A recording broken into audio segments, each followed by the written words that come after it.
good morning, good day, and good evening. I'm, as always, your host, Brody Robertson, and today is episode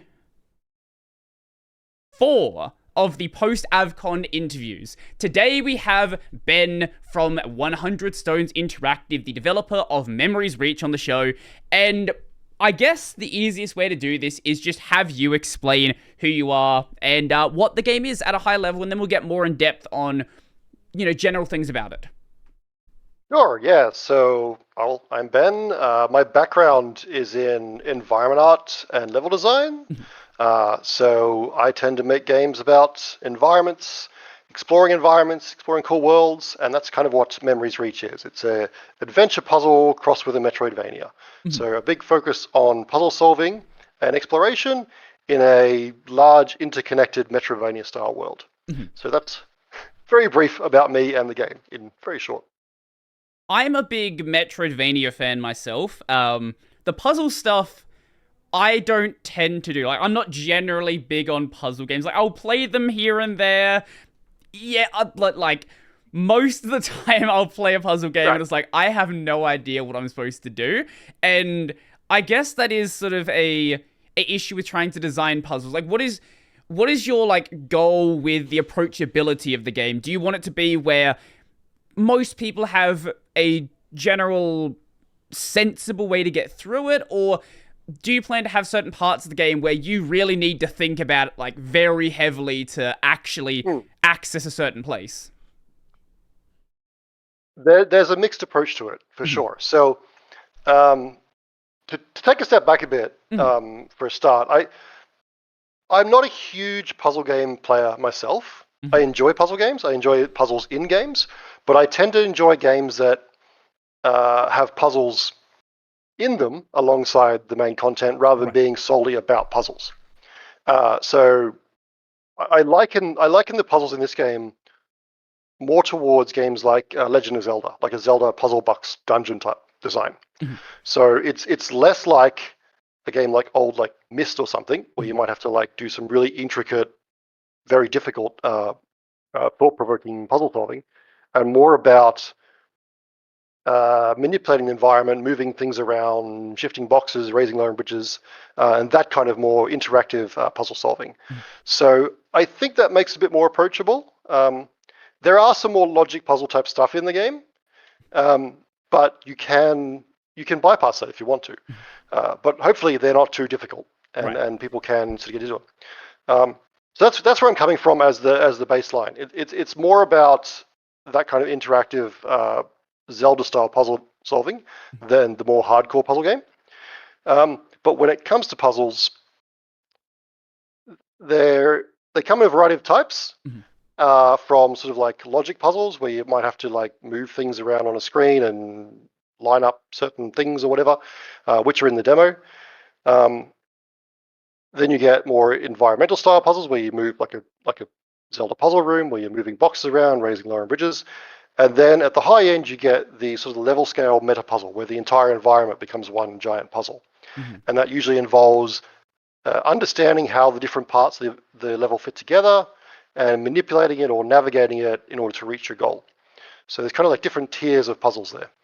So that demo that you had at AvCon was sort of a pretty good slice of what you're planning for the full game then, where you had that sort of, I don't know how it's described in the game, like that sort of hacking interface where you have to move around little orange hexagons. Yeah. Hexagons? I think they're hexagons.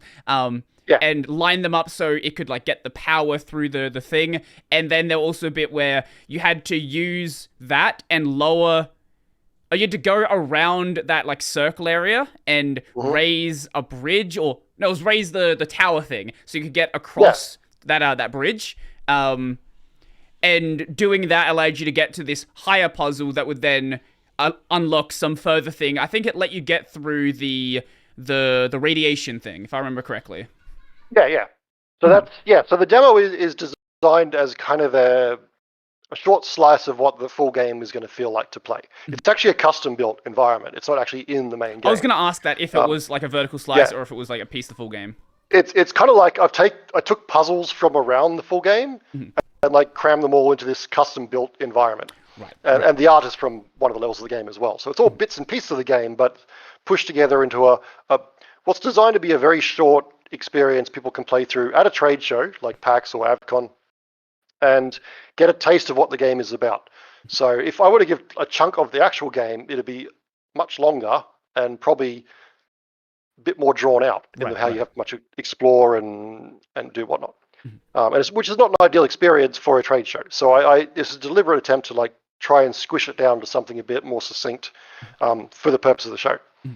But it does demonstrate that you have like those holographic puzzles, which are more of the set piece logic puzzles, and then the thing with the elevator is that exploration based, environmental, knowledge based puzzle, and then the item you pick up at the end, which allows you to get past the radiation, is kind of where the metroidvania style progression comes into it as well, where the different parts of the game are locked off behind different obstacles that you'll need to find new abilities to bypass. But unlike most metroidvanias, which are usually action combat games, since mine's a puzzle game, the abilities have to be more puzzle and exploration focused, not combat focused. So there's no new attack or anything because you don't attack anything, but I can give you different tools for navigating the environment or different tools for solving different kinds of puzzles. So that's been an interesting challenge as well. Well, one thing I thought was kind of neat is when you're going around the zone, there's like things you can examine on the ground, and I guess that sort of leads into a question about like how the lore of the game is going to be told. Is it going to be through just those, hey, there's like a bone on the ground here, hey, there's a plant here, hey, there's like this crystal thingy, and you can examine it, or is there going to be a more, I guess, established cutscene system alongside that as well? No cutscenes, except for, there might, or like might dialogue be an or something like that. and an ending, but no dialogue. No, the narrative in the game is delivered through two means. There's the narrative pickups you can find, which give you like explicit narrative information about what's going on in the story. These are like written notes left behind by the civilization that used to live here, often talking explicitly about the events that we're concerned about for the story. Right. In addition to that, you can also scan different objects around the environment, very much an homage to like Metroid Prime kind of scanning.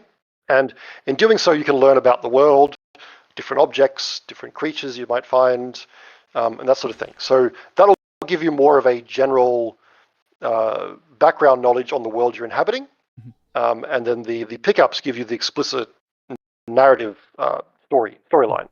And together, those should give you a really good feeling for the world you're in and what's going on and sort of what kind of culture lived here.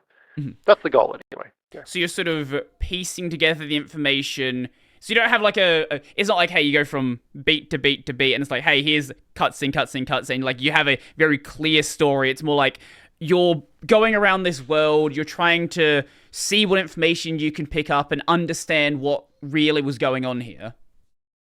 Yeah, so it's very much you piece it together like that at your own pace. It's a large part, it's about the exploration. So you explore the world, you find these different bits and pieces, and the more you explore and the more little secrets you find, the more of these little narrative bits and pieces you'll be able to put together and get a more complete picture of the story. My goal for it, and actually this comes back a bit to the puzzle part as well. So the main path through the game, through to the ending, is the goal is to deliver enough narrative information along the critical path that by the time they reach the end, you'll have a pretty good idea of what the story was, but there'll be holes in it. It'll be incomplete. But then if you go back and you really take the time to explore and you find all the hidden secrets and you solve all the bonus puzzles, and that's what I didn't get to mention earlier, when you're playing through the main storyline should be not too difficult, but a bit of a challenge. And if you want to complete 100%, that's where the most difficult puzzles come into it. So, if you're not much of a puzzle gamer, maybe you just do the main story and you ignore the hard extra stuff. And likewise, if you play through the main story, you should get a pretty good idea of what's going on in the story, what happened. But if you really want to know the complete picture and find all the secrets and unlock sort of like, any sort of bonus hidden secrets that may or may not be in the game, then you'll have to go and find all the additional storyline there as well.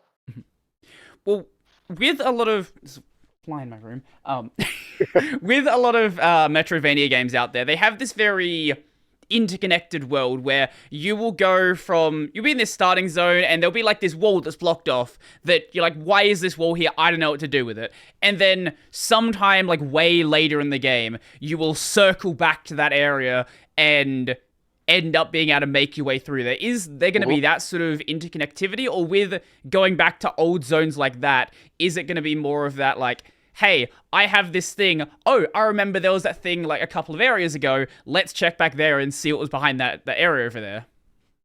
Well, it's a combination of both. So the world is one large contiguous world, like a metroidvania map. I should also mention, for people who haven't seen the game yet, listen to this. It's a first-person exploration-based game, so it's more akin to a game like Metroid Prime in the Metroidvania genre than it is to Super Metroid, a 2D platformer. So it's first-person 3D exploration, and it's one large contiguous world separated into multiple distinct levels or environments, and they interconnect sometimes through direct means, sometimes through hidden passages. So sometimes you will find yourself looping around and coming back out in an area where you have previously been, but from a different direction. And sometimes you'll complete, say, the main puzzle in level 2, get a new power up and go, now I finally got this thing. I remember I saw something back in level 1. I can now go back there and grab that. So it's a combination of doing both things to make the world feel very expansive and interconnected like that. Yeah. Yeah, having an interconnected world like that is always like really exciting to me. I always remember the first time I played through something. It's not a Metroidvania, but I played through Dark Souls, and you'll go through some like random door, and then you wind up down in the forest area. Like, wait, that's what that door did? Like, I've never gone this way before, and you get to like that area way earlier than you thought you would have, and then you can explore that bit. Like, it's always really cool to have a world where it really not only, I guess there's a difference between it being interconnected and feeling interconnected. Like, in Dark Souls 1, it felt like you would go from an area and it made sense you would wind up somewhere. Whereas some games, you go from one bit, it's like, oh, this nice forest area, and then suddenly you're in a volcano, where, yes, it's connected, it's one big world, but it doesn't really feel like a big world. It feels like different levels that are just have secret, like, paths to get between them. I suspect Memories Reach is going to feel a little bit more like the latter, in that the different levels are sometimes spatially quite distant from one another. For instance, some make sense, like you go underground. Okay, cool, you go down elevated, now you're underground, and you're in that new environment. But for instance, one of the environments is set in orbit around the planet. So, that's not going to connect via a pathway. That's going to be a teleporter, right? Right. And there's another area where it's like a city up high in the clouds, big towers perched on top of raised cliff tops, which can't easily connect to, like, say, the facility in the forest, which is hundreds of meters below it. I'm not going to have a player ride an elevator for hundreds of meters to get up there. So some of the environments will be connected through, you might find a secret teleporter which takes you from point in the forest level to a point in the sky level. But then there are other parts of the game where it is more physically connected, right. Where you'll take a literal elevator from the forest level down into the caves, and then from there probably down further into the underground facility level, and so forth. So you do get a bit of both in there, yeah. Well, what I was meaning is when it feels like it's not logically connected. Like, okay. So the teleporter makes sense, right? Like, you're going through a teleporter. Oh, I'm in this crazy different location. I'll go to Dark Souls 2, and there's this area where you're in a forest, and then you walk through, like, it's raining, you're in this dark forest, you walk through a cave, and you're basically in Bowser's castle. There's lava everywhere, and, like, yes, it's connected, but you're like, why is there... It doesn't feel like a natural transition of the environment. Yeah, that's I what I understand was what getting you mean at. there. Yeah, absolutely. Okay, so, well, what can you say about the premise of the game without giving away... I don't know, unless you want to, without giving away too much of what the general story is about. Sure. Okay. So essentially, you play a freelance space adventurer or space explorer. You've acquired the coordinates to this planet, this long lost alien planet, and you've come in search of a rumored alien treasure. Mhm. So the location of this planet was lost a long time ago, but it's always been rumored there was some treasure there that people are after. You've managed to acquire the coordinates. You found it, and you've landed on the planet. You get there, you discover the remains of this alien civilization, but the inhabitants are no longer there. Mhm. And the story really revolves around exploring this planet and learning about who these people were and what happened to them. And one thing I'm really trying to do with this is not go down the route of making a big mystery of why they disappeared, because Mm. that's done a lot. That's very much a cliche. Right. So the the the reason that they're no longer around, you'll actually discover fairly early on into the game. Okay. And then instead, the story then focuses on what they attempted to do about it. Hmm. And so the mystery really is uh, what was the ultimate solution to this impending crisis, and were they successful or not, or Right. to what extent? And that's kind of what you'll discover along the way. But the great catastrophe they face will actually be revealed quite early on. Okay. Okay. That's interesting because you say it's like this. There's like no one here, so you say, but like whether they're successful or not. Like that's a. I'm curious to see how that plays out then. Hmm. Yeah, so you should get hints along the way that they knew this was coming, and they were trying different solutions to either stop the catastrophe or to avoid it or to flee the planet or whatever. A variety of different you Right. know, attempted solutions were taking place at one time. The story is very much around the the different factions in society and how they work together or against one another, the different approaches they had, the different ideas, the sort of infighting and cooperation. Um, it's very much the exploration of this culture and this society and how what they did when faced with this crisis, Mhm. essentially. So it's really about learning about who they were as a people, what they valued most facing such a crisis, and yeah, and what happened to them is kind of an interesting sci-fi mystery to discover. Mhm. Sorry, give me one sec. Sorry, my housemate's nephew's over, and he wanted to say bye to me. He's like 3 years old. Anyway, you were saying about the what were we going at before I We're disappeared? Sorry. talking about the plot, I The plot. guess, Right, right, right. and how you discover the story, what's going on. Yeah. Was there anything that was you wanted to say more to that before I cut you off? No, I think I basically just finished my Okay. point as we walked out. Okay. Okay. There was something I was going to go to after this. Oh, right. I know it's hard to estimate considering that you know how all the puzzles work, but assuming someone doesn't, like, how long are you aiming to target for someone to get through the main story? I'm aiming for around 6 to 8 hours Hmm. to go through the main story, and then several more hours to get 100% Hmm. completion. Hmm.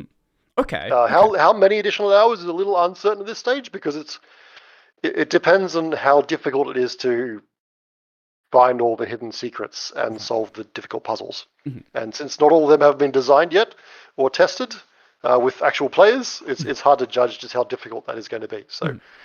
who knows?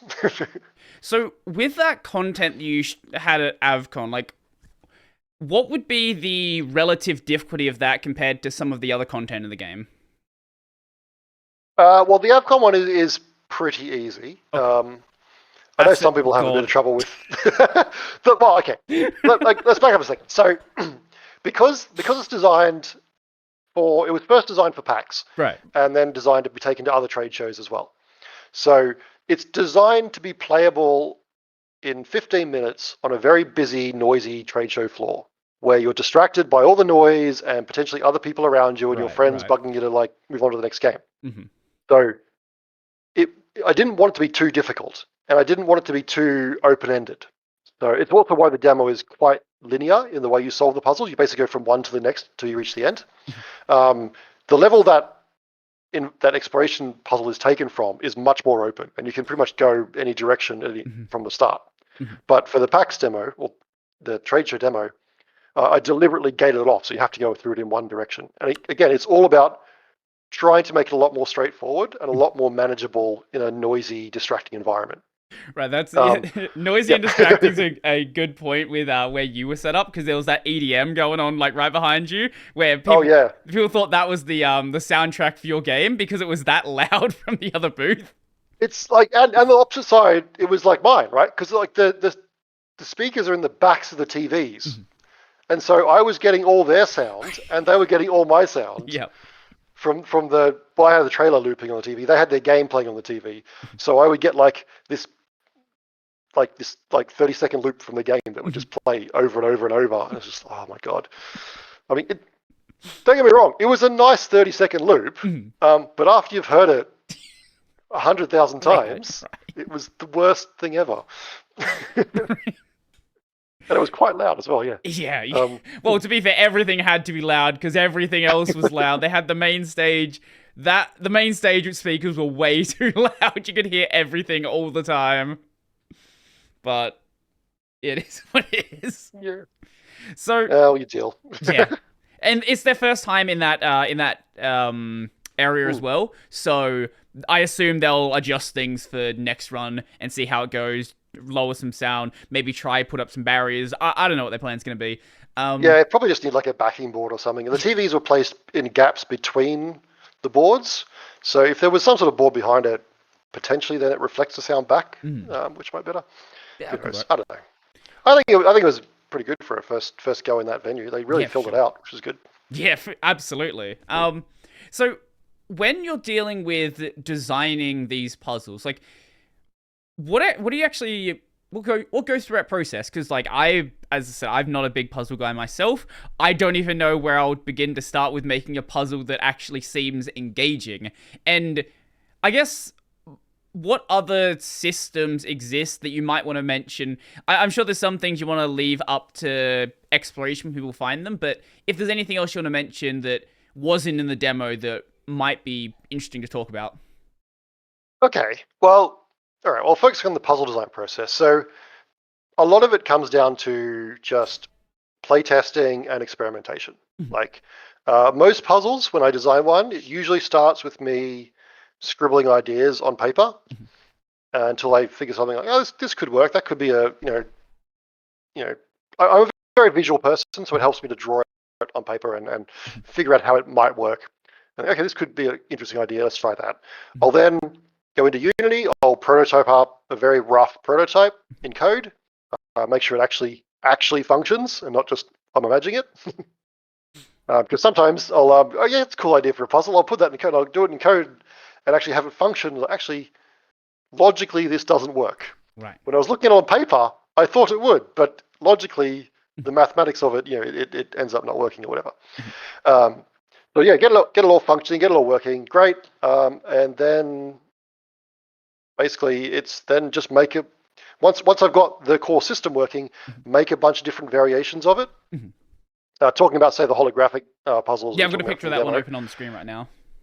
Yeah, so there's in the demo, there's like 3 versions of that one, right? And throughout the game, there is obviously way more than that. And then there's different types of puzzles. That's just one type. I'm aiming to have 4. There are 2 and a bit built at this stage. So yeah, and every time you encounter an instance of that puzzle, there will be it'll be a different version of it. It was a different twist to it, a different mechanic to figure out or whatever. So once I've got the core base design of it coded up and prototyped, I then make a bunch of different versions of it. And I basically just pick the ones I think are the best ones. That one's fun, that one's fun, that one's not very good, that one's too confusing, whatever. And then what I have been doing is sticking those in just a little grey box test environment, take it along to the local dev meetup here in Melbourne, and we have that every month with other developers come along, and I just bring along a laptop, and I say, hey, you want to play a game? And have people play test them all and gather feedback like that. And I can generally from that discover, A, whether it's actually fun or not, but B, discover where all the usability problems are with it, right. Whether the concept is being communicated well enough, whether I'm obfuscating the challenge too much or not enough, that sort of thing. It was at AvCon. I had, in addition to the main demo, I also had 2 test environments from the main game I brought along to do some playtesting on. One of those had the other type of puzzle that's currently in the game. I don't know if you played that one, but I think I just played the short demo. Okay. Yeah, so the other one, the puzzle type that's in that was this kind of it was sort of like a subtraction style puzzle where you basically look at 2 glyphs and combine them to make the glyph in the middle. And the idea is that if is there that one where there's one of the there's a picture on your website. I don't know if this is the same one. There's a 3-prong thing on the top, 3-prong thing on the bottom, and then there's like a thing in the middle. What? I'm sorry about explaining things. I'll send a link. This one. I believe there's a picture of this type of puzzle on the. That should be a link directly to the image, I think. That's a link to my website. I don't know. Oh, my browser's not open, so this is going to take a little bit of time to open up. Oh, it's all good. It's all good. A bajillion tabs. If that one doesn't. Actually, bajillion windows. Now that I think about it, wait. That should. Yep, there we go. Now it's in Discord. Cool. Oh, right. Yes. Okay. So looking at that, that's an early version of that one, actually. Okay. So, it's an early. This is good though. This is a good indication of why the prototyping and the feedback was necessary, right? So, the idea behind that, and that's a bit more complicated because there's 3 different ones to choose from there. The easier versions, there's just 2 dark glyphs on the outside and the 1 orange glyph in the middle. And you take the 2 outside ones and you combine them to make the middle one. Okay. So in the case of what we're seeing here, where there are lines in the left glyph and there are no lines in the right glyph, they combine to create a line in the center. Okay. So it just adds, right? But if there's a line, so there's a vertical line at the top in the left glyph and a vertical line in the top of the right glyph, they cancel each other out. So when you combine them, that line goes away. But if there's a line on each side, they stay there. Right. They add to nothing or they cancel. Or it subtracts. So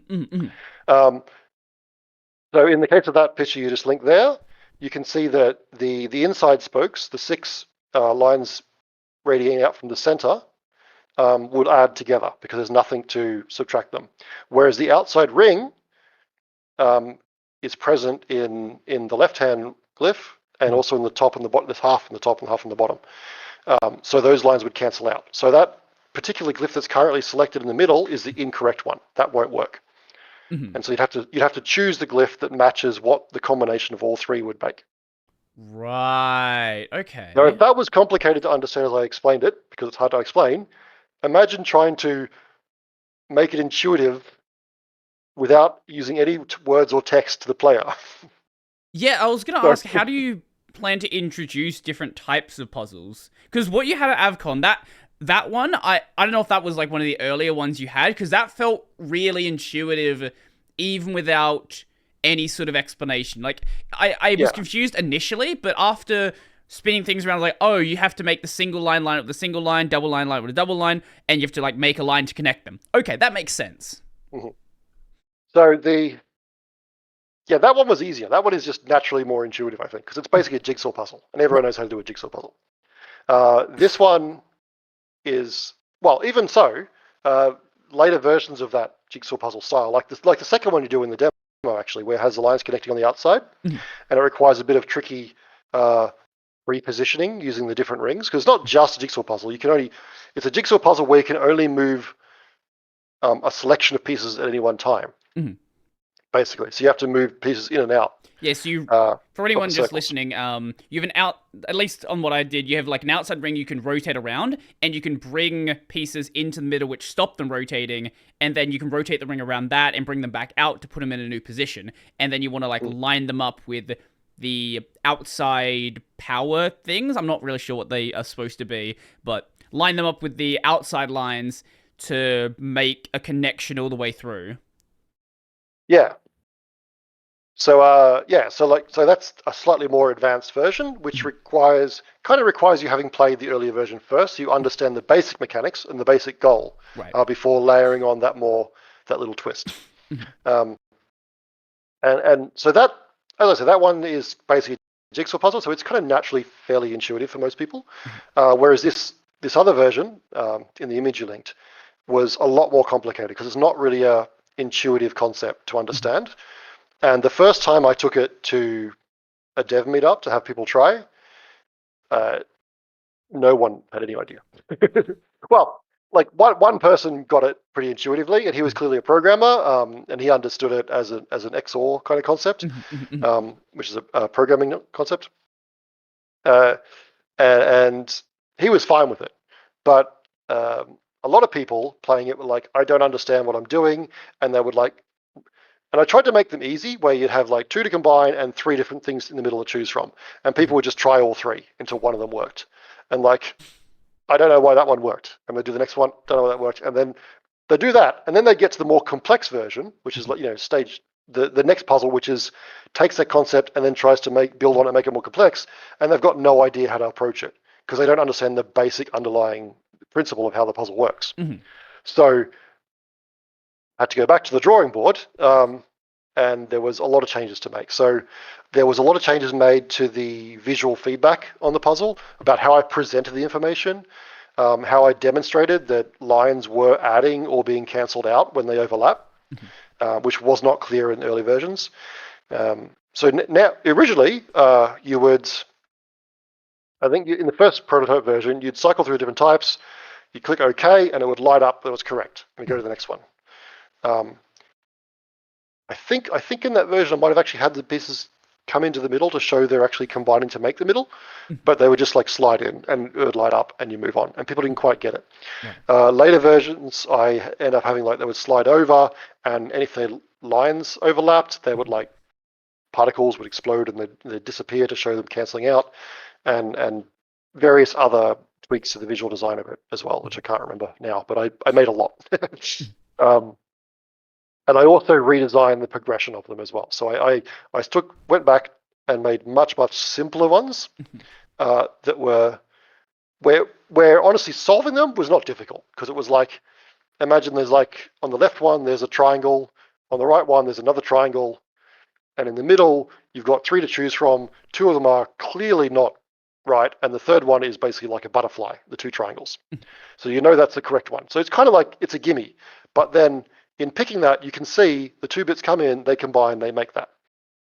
And you might do that, 2 or 3 times, very, very simple. And then I'll throw in the cancellation, where it might look like the same thing, but now there's like an additional whatever. So if you try and do additional line around the outside, say, so if you try and do the same combination again, it won't work this time. So you have to pick one which cancels out the lines or whatever. So it forces you into doing the cancellation mechanic, which is the part that really stumped people. Simply adding 2 together, that was fine. A plus B makes AB. But as soon as you had to like overlap lines, no one would understand that. So easing you into that in a very simple way, where that was the only concept to understand, and the rest of the puzzle was basically like super simple, was important. So yeah, and then just try to wrap it up from there, I suppose. Yeah. So you want to explain how the puzzle mechanics work without having to do any sort of text dumping to the player. You want it to be intuitive, or at least intuitive enough where after a couple of attempts, like you sort of get an idea of what it's trying to make you do. Yeah, like I don't want to have to tutorialize stuff with text in the game. This is a trouble I had last month, actually, early this month, at this month's game dev meetup, explaining another mechanic I had a lot of trouble with. And a friend there, a developer friend, was saying, "Oh, just pop some text on screen and explain it." Like, no, I don't want to do that. I don't like tutorials that pop up text. I like tutorials that teach you through doing, right, through playing the game, and just by playing with mechanics and experimenting with them, you come to an understanding of how they function. With puzzles, that can be quite difficult sometimes. because you're also trying to make it a challenge to solve. So I guess what I'm finding is that the first time I introduce these concepts, it has to essentially not be a puzzle. It has to be, here's how the concept works in a very basic way. Now solve a puzzle with it. What I had earlier this month was one of the abilities you pick up. It's actually the first ability you get in the game. And I had this in one of the environments playable at AvCon. It was playable there as well, but it wasn't used much in that particular environment. It just happened to be set later in the game, so you happen to have that ability by that stage. But trying to teach people how to use it the first time they pick it up was tricky. So in the AvCon build, you'd start that environment and a text screen would pop up saying, you're at this stage of the game, you have these two abilities, here's how to use them. Which is, it's a text tutorial, but it's for the demo. It's just like, I'm not going to try and build a custom tutorial section when I want you to play test this level. It's just, I'll just tell you how to play it and get on with it. But the build I took along to the dev meetup this month was essentially going to be the section of the game where you collect this ability and the first time you use it. So it's the player's first encounter with this ability and the first time they have to use it on specific puzzles to interact with and teach them how to use it. And nobody understood it. So yeah, and again, that's one person saying, just pop up text, it's fine. Like, no, I don't. I'm already probably have to pop up some text to tell you what button to press to use the ability, because I'm not quite sure how to say you've got a new ability without telling you what button on the controller use it. You can do it like a PS2 game where randomly like the controller button just appears in the game, no context for it. It's just there. Well, in the prototype, that's basically what happens, right? It just like text, just like physical 3D text appears in the press B to activate this, which is not how it'll be in the main game. It's just like, I just like hacked something in there for the sake of playtesting it. No, in the main game, it'll probably just pop up like text along the bottom of the screen or something, and it will stick there until you use it a couple of times and then go away. But yeah, like after that, I want you to be able to then experiment with the ability and figure out how it works purely through experimentation. And the problem I was having was that people weren't realizing that it had multiple functions. There's one very obvious function that it has. Well, to explain the ability, it's kind of like this power energy charger surger thing. Right. Actually, it doesn't have a name yet, so I don't know what to call it. In code, it's called the energy surge ability, but in the main game, it needs an actual narrative name, but I don't know what it is yet. The way it functions is you hold down the trigger and it builds up a charge, and you see like a little bar at the bottom of the screen fill up. And once it's full, if you release it, it does this like AoE blast. And you can use that for a variety of different things. One of them is you can stand on these kind of like little conduits on the ground, these little platforms. And if you use a blast on that, it'll power it up and activate things around the environment. And you can also use the blast for more interactive type things where you're actually blasting near certain objects to knock them over or explode things and whatnot. But that wasn't in the prototype area. The other function it has is there are little nodes around the environment on walls. And if you're pointing at one of them when you release the charge, rather than doing an AoE blast, it'll do a direct line shot straight at the thing. Like it'll power up that specifically. So there's two functions right there. People had trouble realizing that they had to point at the things to activate them. And even when they did, I don't think they realized that pointing at the thing was a component of activating it. I think they were just charging the full, standing near the thing, happened to be looking at it because they could see it on the wall, and it was bright green because it was a grey box environment. So it's like everything's grey, and then the interactable things are green. So they kind of knew it was a thing, right? So it's going to be even more difficult in the main game with actual art. So they would stand in front of it, they'd happen to be looking at it, they release the charge, and it would turn green and activate. And I don't think they always noticed the beam that would shoot out directly at it. I think they thought it's still just doing the blast, and it happens to be nearby. And so they get confused when they do a blast near one and it wouldn't activate. It's like, okay, it's a different type of thing. It activates in a different way with a different component of this ability. Mhm. And then the third thing, which I had to explain to every player because no one noticed, was that the charge actually has 3 different stages to it. So you charge to full, and it does like boop, boop, boop. And when it's full and you release, it does the AoE. Mm. But if you release at any of those stages before then, it is sufficient to do the nodes on the wall. You know, you have to charge past point 1 to do the node on the wall. And there are certain nodes which have, say, 3 different outputs on them.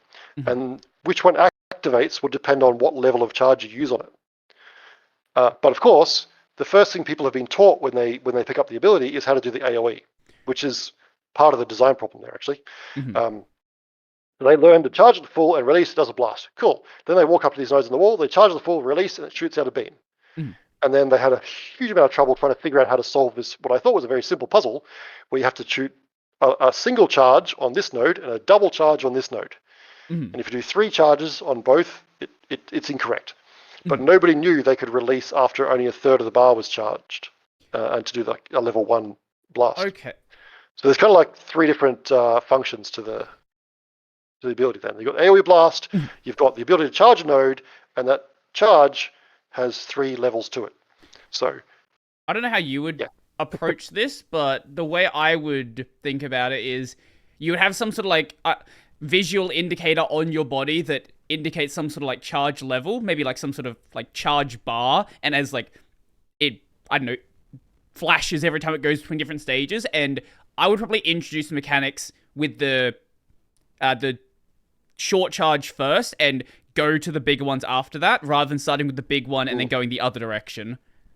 yeah, and that's pretty much going to be my approach. I haven't had the time to go back and redesign that section yet, but that's going to be my attempt. I'm going to effectively flip it around like that. There is already a UI element that you see the charge going up. That's how you know it's fully charged. It does have markers on it, and there is a sound effect and a vibration effect when you hit each of those points. But clearly, it's not. It's clearly not clear enough. It's not obvious enough that there are 3 markers. It just feels like part of the charge. How do you visually indicate it? Like, what are you doing with the UI? It's kind of like a sloped, starts out small and gets bigger and bigger and bigger as it gets to the end, like just a series of lines, and there's like a marker at each of the thirds.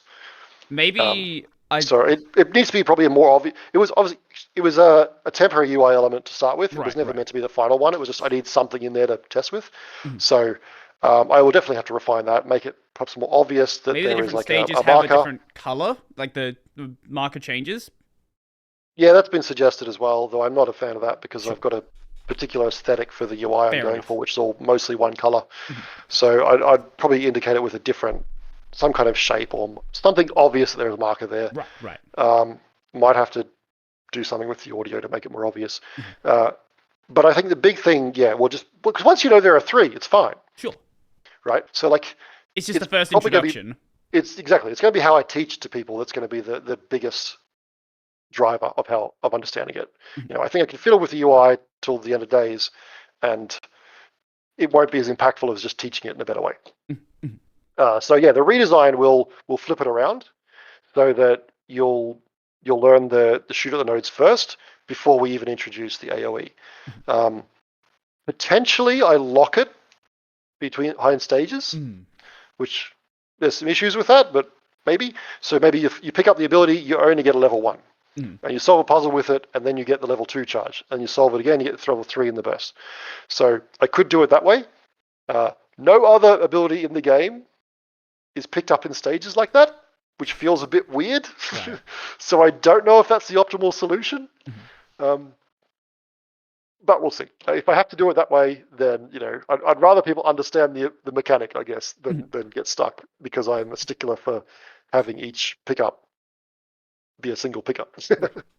I really do appreciate the way that you're approaching introducing new mechanics. As much as there is value in having certain things be textual and just here's what you do. Like if it's a button to press, like hey, here's how you attack, here's how you dodge, things like that. Like that makes sense to be just tell the player how to do it. Like there's no other clear way to really indicate that. But I really like when a game slowly introduces mechanics in a way that just feels natural in the world. Like, one thing I think of is there's this metroidvania action game called Ender Lilies, where between each of the bosses, the enemies in the stage have like a miniature version of one of the boss's abilities. So by the time you get to the boss, you've experienced basically all of the abilities they're going to have, except for like one big new ability they have. So you already have like a general idea of how to deal with it without even getting to that bit altogether. And it feels like a natural progression of the mechanics you were already playing with earlier, now in this big, like, final culmination that feels a lot more exciting. Yeah, I haven't played that game specifically, but that does sound like very intelligent design there. And yeah, like this comes down to a game design philosophy, I suppose, at this point. But I mean, games are supposed to be interactive, in my opinion. They are supposed to be about playing with systems and learning how those systems work. And if I have to pop up a text box, or I'm playing a game and a text box pops up to tell me how something works, I just usually just like glance over it really quickly and close it, and then I'll start playing and go, what did that say? That might have been important. Yeah,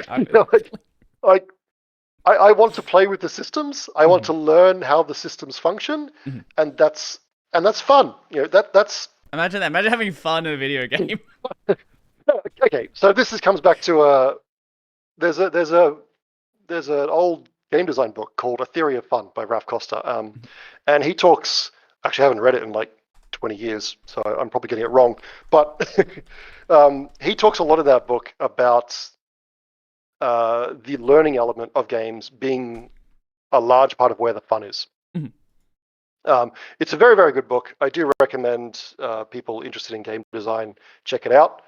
I don't want to talk too much about it because I haven't read it in 20 years, so I'd probably misrepresent it if I tried to. But yeah, I do remember a big part of it was talking about the learning of those systems is what kind of creates fun, because human beings are learning machines, right? Our brains are designed to learn new skills and new things, and our brains reward us with little dopamine hits for doing that, and games can tap into that. And so when I get a new mechanic or I see a new mechanic in a game, I want to experiment with it. I want to play around with it. I want to learn how it functions, because that is fun. That is naturally fun for human beings, and intuitively fun. And I think you undercut that if you start throwing up text prompts to tell people how something functions. Yeah, it might be that the mechanic is fun itself just to use. Cool, that's great. But I think if it's not fun to learn how to, if you're skipping over the fun of learning how to using it, then potentially you're cutting out some of the fun from your game right there. Okay, no, bit of a tangent there. But yeah. No, I get what you're saying there. I don't really have anything to add to that. I completely agree with you. Yeah, like, as much as I enjoy games where, like, I'll play a game and it's like, hey, here's a wall of text, here's how everything works, and like, then you just the other problem with like a wall of text, right, is oftentimes you can have everything explained to you, but you're not actually going to understand it until you use it anyway. So instead of just dumping all that information on you, it's probably better to introduce it in a way where you actually learn it from doing it. Yeah, and I mean, understandably, some games can be quite complex, and there's just no other solution other than to explain through text. Sure, if you're playing a game like, there's a great example of this. There is a game called 5D Chess with Multiverse Time Travel. It's chess, but you can you play moves across a timeline, so moves can affect things that happened in the past, and then there's also different dimensions where the game's happening at the same time, so your move can affect things at different points in time across different dimensions where the game's happening, and there's no sensible way to introduce this just through the mechanics. It's just complicated. It sounds horrible. But potentially a lot of fun. Yeah. But it sounds horrible to try and Yeah. to try and explain to people. Mm-hmm. Yeah, I don't know. I have to check that out. It sounds interesting. Um, I think it's like $5 yeah. on Steam. I mean, I was thinking more of some more like complex like strategy games or Sure, city yeah. builders or something where you might have to explain that Like a you need to civilization. build you have you every turn will do these things and Sure, sure, sure. you might require some kind of text. But I mean those sort of games people kind of expect text to guide them through. Yeah, yeah. It's almost like reading the rule book of a complicated tabletop game or something. Mhm. It's you're not expected to do it intuitively. Right, right, right. But in games that I think focus more on simple interactions Mhm. in their world, I think there's an opportunity there to teach those interactions through just playing around with them. Mhm. Yeah, and I think my game falls into that kind of category, that field of games where the interactions in the game are simple enough that you can just figure them out by using, Mhm. given the introduction to them is designed well enough to do so. Mhm. Well, regarding introduction, how do you ensure that people are clear on what is a object that has a mechanic attached to it as opposed to just being part of the environment, but then also still having a way to hide secrets in the world that might not be instantly evident? Yeah, that is and has been a challenge. The way I'm mostly approaching it is the most interactable objects in my game are glow with orange light. So if you look at the screenshots, it's this kind of like glowy sci-fi environment. There's a lot of glowy lights all over the place. Most of the environment, the static environment lights, are just this greeny blue color, and that's just your general background. Anything that's orange is usually represents something interactable. This is this I don't want to get too much into like the yellow paint controversy that people would go on about, but it is effectively that, right? It's Right. like I mean, at least in the aesthetic of my game, it works, right? It's a weird alien environment where everything glows with different lights. I can perfectly perfectly fine to say the ones that glow orange or yellow, that's the one you can interact with, and it makes sense. It's fine. No one's going to complain about it. But it is effectively that. For anyone who might be unaware of what he means by yellow paint there, so a lot of, especially a lot of AAA games, the way they'll indicate something is climbable, something is grabbable, is no context for it being there at all. It's just randomly painted yellow. So there'll be like a ledge, yellow paint, and you're in like the middle of a forest that no one's been to in 1,000 years, and there's just yellow paint there for no reason. Or like games do that. The game's been doing this for a while, and people only suddenly started realizing it. Sekiro, for example, actually does this as well, but it also does some other like basically yellow paint systems where anything that's grabbable has like these marks on it that are always there, where it's like, why are these marks on everything? Don't question it, that's what you can grab onto. And I get why it's there, because especially if you think a game like Assassin's Creed, for example, where you're going to be climbing a lot, you need some way to indicate what can you grab, what can't you grab, and doing so in a way that feels consistent is difficult. I know a lot of people complain about it. I mean, there's a few things at play here. So as first of all, these are AAA games generally that do this, and AAA games need to sell to massive amounts of audiences to make their money back and make the kind of profit margins that the big AAA publishers demand in order to make these games in the first place. Which means really sanding off any rough edges whatsoever. Any kind of friction the player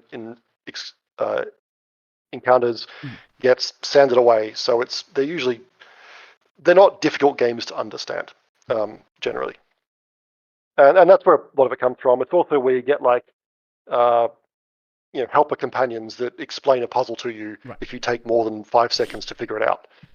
It's like, Thanks, buddy. I was going to try and figure that out, but you just told me what it was. Hey, have you considered hitting it with a hammer? Exactly, yeah.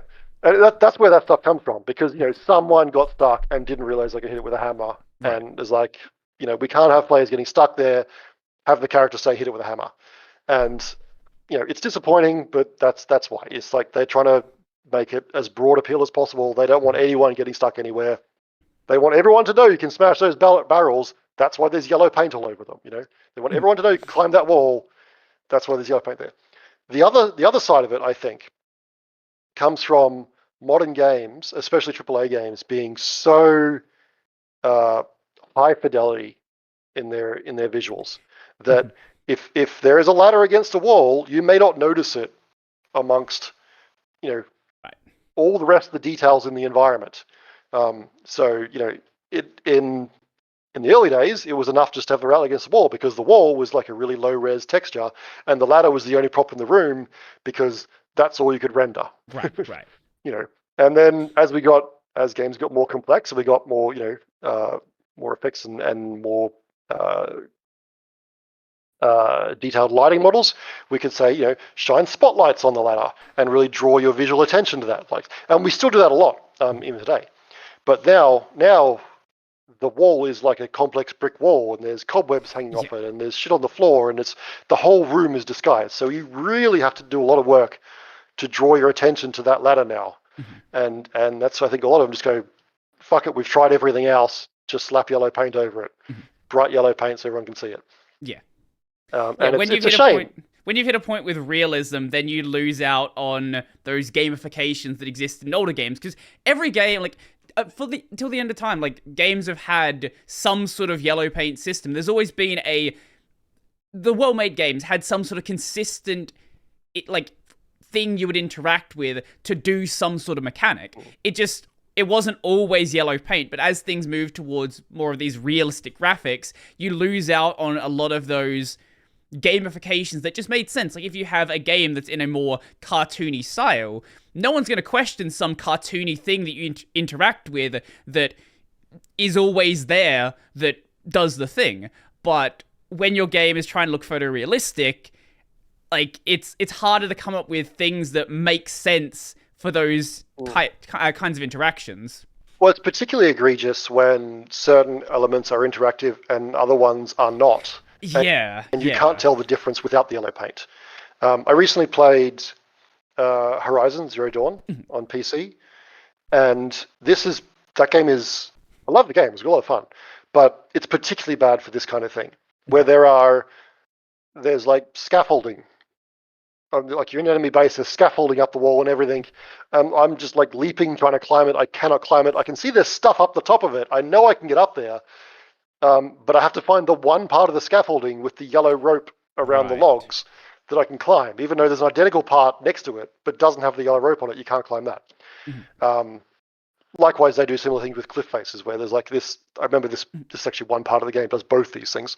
It had this low set kind of cliff edge around this kind of arena, and it's all the same height the whole way around, and it's just above head height. So you'd think the character could just grab it and climb up. You can't, except for one portion which has a little white marker on it. That's the part you can grab. Right. And it to me, that kind of really, that broke the illusion of the game at that point. Yeah. It's I understand the need to draw out what's interactable and what's not. But if everything in the game looks interactable and isn't, I think that actually feels quite shallow as well. Right. This was coming off the back of having just played Tears of the Kingdom. So I mean, it's not really a fair comparison because I'm playing. Horizon came out just before Breath of the Wild did. Right. It was probably one of the last big open world games that came out pre Breath of the Wild, which I think changed everything when it comes to open world games after that. But I had just played the Tears of the Kingdom, which was of course evolution of Breath of the Wild, and then I've gone and played Horizon on PC, and thought, well, this game feels so, in its environmental exploration, feels so artificial in comparison, and so limited compared to what was possible in a game that says, you know what, fuck it, if it looks like you can climb it, you can climb it, because you can fucking climb anything. Whereas Horizon was very much felt like a stage. In which certain elements were to be interacted with, and the rest was just there to look pretty. Right. No, I do get that. And we've gone on a bit of a tangent from yellow paint. Tangents are totally fine. It's all good. No, I get what you're saying about Tears of the Kingdom there, where like there's a mountain there. It's like, can you get up there? Probably. I don't know. Try it. See what happens. Like, it's not going to stop you. Yeah. I think the thing that takes me out of any game when it comes to exploration is a game that has some sort of platforming system, but then randomly there are invisible walls where it's like, okay, I could jump over there. Like, I can clearly see I have the height to jump over there. My abilities get me there, no problem. But it's like, nope, you cannot do that. And the instant that happens, like, okay, I am Horizon playing does a that as game well. right now. Horizon does that as well, where the character will jump different lengths depending on whether you're allowed to jump it or not. It's terrible. Okay. I don't want to like keep shit on that game because I really enjoyed the game. I actually really liked it, but it's just there's a lot of stuff like that in it. Yeah, invisible worlds make children cry. Was something I was told by my art director back at Chrome, Chrome Studios up in Brisbane. He used to say, invisible walls make children cry. And he would say that because in playtesting some of the games there, they would bring in kids, including the art director's kids. They'd play the game, they'd run into invisible walls, and they would start crying because they couldn't go that way. Now, presumably they don't make adults cry when they're playing games, but I don't know, I've kind of taken that as my guiding philosophy when it comes to invisible walls in games from now on. Yeah. No, if I can run into an invisible wall, I shouldn't be able to get there. Yeah. I say that making a game where there are invisible walls everywhere because I don't allow players to fall off edges. I think edges are different. Anytime you walk, I think I get away with it because once you understand you can't fall off platforms in my game because there's no jumping. It's part of the puzzle solving is navigating the environment without just like jumping down and cheating past it. Once you understand that, it's fine, and it doesn't become an obstacle. It doesn't become a incongruity. But yeah. But in general, if you're walking along a slope, whatever, you're going up into the mountains, and then suddenly you hit a wall. I encountered this a lot in like Skyrim, playing that, and it's always disappointing. It's like, oh, I want to explore what's up this valley up here. All this, there's trees and rocks that looks interesting. I'm trying to get up there, and then suddenly you're hitting an invisible wall. It's like, oh, it's disappointing as an adult. It makes you cry as a child. Yeah, I'm thinking back to when I played Sekiro recently. So at the start of the game, you can swim above water, and it's fine. But later in the game, you get the ability to dive. Now, you're supposed to use it to get through a zone later in the game, where you're in like this cave and you get through this underwater passage. But there's water in other areas, so I'm like, hey, what happens if we go back to the first zone that had a river in it? The river runs around the entire zone. I wonder if I can swim to the other side. No. You go through there and it's like, okay, randomly hit a wall. But, like, I get that you're not supposed to go there, and sure, but, like, at least put some rocks there or something that kind of, like, stops you from going any further where... it's weird that it's there. Why is it there? I don't know. Don't question it. But at least it's not nothing. Yeah. I guess you kind of pick your battles, I suppose, with it a bit as well. Like, if you don't get this familiarity until halfway through the game, and you're not expected to ever go back to the early areas, then, I haven't played Sekiro, so I don't know how it's structured. Then maybe you go, look, some players are going to run back to the start of the game and try and swim up the river. Bugger it. Just we haven't got time to fix that. Focus on what's important. Sure. And you do run into troubles like, if you have an open world game, somehow you have to put barriers, around it. The world map in Breath of the Wild has invisible walls. Eventually you reach like, sometimes it's a very high cliff, but you can actually, climb up it a bit and eventually just hit a invisible wall. It's kind of disappointing. They've also got like a really deep canyon around one side that if you fall down it, you just die. I think which that's I think looks really weird, to be honest. I actually would almost prefer just like a larger cliff or something around the outside rather than a massive right angle chasm around the corner of the map. I'm not quite sure what happens if you try and sail off into the ocean far. Usually games are where you sail off it. A lot of games I find just like turn you around and send you back. So I don't know how Breath of the Wild handles it, but at some point, overworld games have to figure out how to deal with barriers when there is no physical barrier in the way. A game that does that really well with like having a water there where it looks like it can go forever is the Jak and Daxter games. So in Jak 3, you go to this desert city at the start of the game, and there's like this big ocean. It's like, oh, I can just swim out there. And then you go out there and get eaten by a kraken. Where it's like, there's no wall there, but if you go too far, you just die. Like, it comes up with a reason why you die. Yeah, that's funny. Personally, like that's how I don't like it where there's like a clear wall, but it effectively acts like a wall. It just feels more natural and like part of the game, and it feels like you can get away from it, right? Like if you navigate it doesn't have to be realistic. Yeah, it doesn't have to be realistic or anything either. Like I really don't like when people make the argument that something has to be in a game for the sake of realism. Or something can't be in a game because of realism. It's usually a disingenuous argument for a start, but let's not even get into that. They're usually whinging about something else entirely. Right. But what's important is that I think it doesn't feel discontinuous with your experience. It doesn't pull you out of the experience. An invisible wall often pulls you out of the experience because you're walking along and then suddenly you come to a stop. Yeah. It's like, and then suddenly you remember you're playing a game and you can't go any further. And that's always just kind of abrupt and disappointing. So, it can just be a simple thing. It could be like the wind blows you back. It could be a kraken comes out and eats you. Whatever. It's something that doesn't draw you out of the experience. It doesn't have to be realistic then. It just has to feel a little bit more natural than an abrupt halt. Right. And it's one of those things where if something weird does happen, you're like, oh, well, that's something I can like talk to someone about. Like, hey, do you know if you swim out too far, like this thing happens? Like, oh, no, I didn't know that. I'm going to try that. Like, oh, that's cool. And it gives you this thing to remember that game by. And that's something that like I haven't played the Jak and Daxter games in a long time, but it's something that I always think about whenever I think back on those games. Yeah, cool. Yeah, it's always, well, yeah, it's an opportunity then to do something memorable to make people. Which kind of brings us back to the discussion about teaching players stuff. If you can figure out a way to make something a learning experience or fun, then there's an opportunity there. If you can figure out a way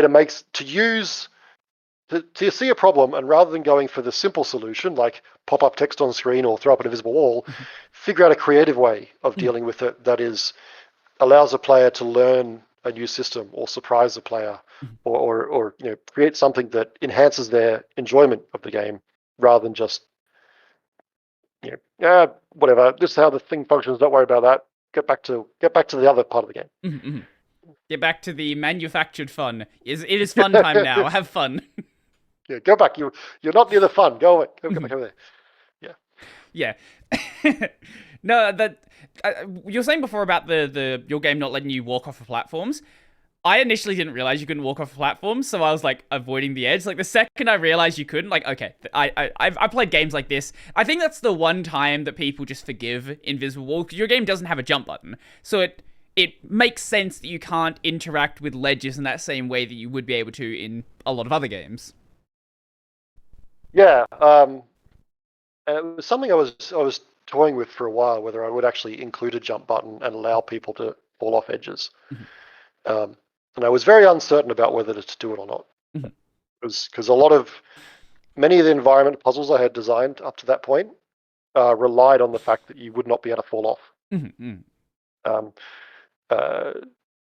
And I mean, from very early on in the game, in the design process, I knew I wanted to have environments made of like weird floating platforms and shifting and moving things.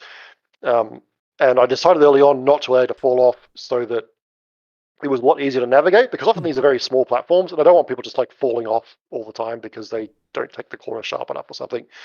Right. And also then it allowed me to design puzzles where you couldn't just cheat it by like leaping down to a lower platform and bypassing a section. So I designed the game, large parts of the game like that. And then as we were playtesting, people go, oh, I want to jump. Why can't I fall off? I'm like, should I go back and introduce that? Should I allow you to walk off the edge? Should I, do this thing? And ultimately, I decided not to, simply because I'd have to redesign all of these puzzles for one thing. I would have to handle. There's a whole bunch of additional code considerations there as well, how to handle that. Because if you fall off, then potentially you can get stuck in areas, and there's a whole lot more of, there's a lot of QA that has to happen then to make sure you can't get stuck, or how I handle what happens if a player lands on like a slope and slides somewhere and gets stuck in a little crevice. Like, what do I have to like place collision to get you out of there? Do I have to like I don't know, place respawn volumes Give you everywhere. some sort of like cheese thing to like teleport back up to the top or something.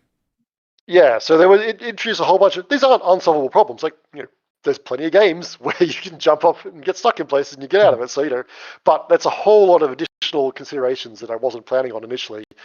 Plus, having to redesign all the puzzles is like nah, screw it. You can't fall off edges. You can't jump.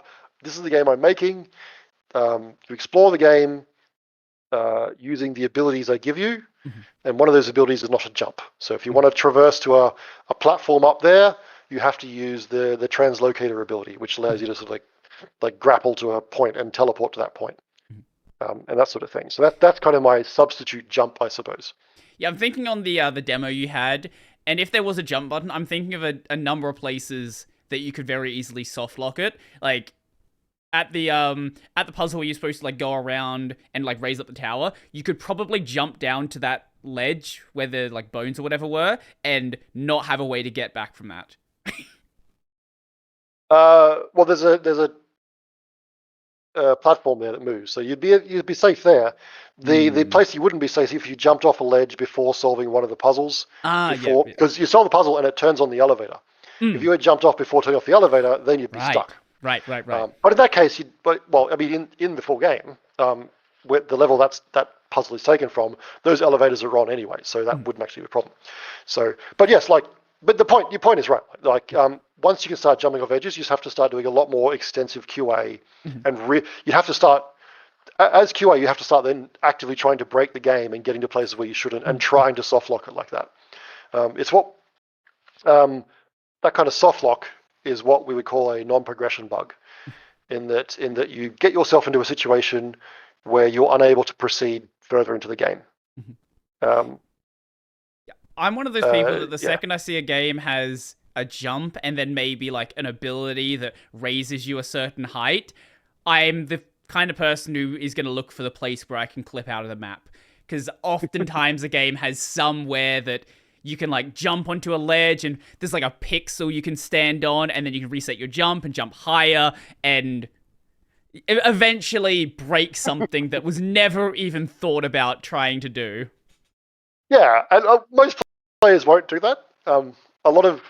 Some developers will do that when they try and break each other's games. I did that to some people at Avcon. That was fun. That's okay. I tried to do the same for mine. And obviously, like speedrunners and stuff and glitch hunters will try and do that sort of stuff as well. And you do the extensive QA that you can. You fix the ones that you think are the highest priority. The ones that most players are likely to encounter by accident. You don't want people having a bad experience and getting stuck by accident. And then if a speedrunner or a glitch hunter wants to go through and like discover these little edge cases, more power to them. They know what they're getting into. They get themselves soft locked. They knew the stakes going in. So yeah. But by not having mechanics like this, by having it, you walk around and there are puzzles. It gives you a lot less to worry about, and a lot less ways that things can go really wrong. It does. It has its own problems. It's not foolproof. Like there are certainly areas where you can, if I don't set things up correctly, you can soft lock yourself or whatever. And I just have to be careful.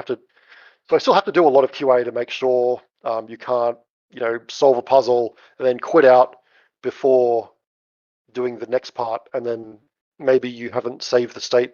I didn't save the state of the puzzle correctly, or whatever. It might be a bug in the save system where it saved that you solved the puzzle but didn't save that the elevator was in position. And now when you reload it, the puzzle's solved, but the elevator's turned off and you can't progress.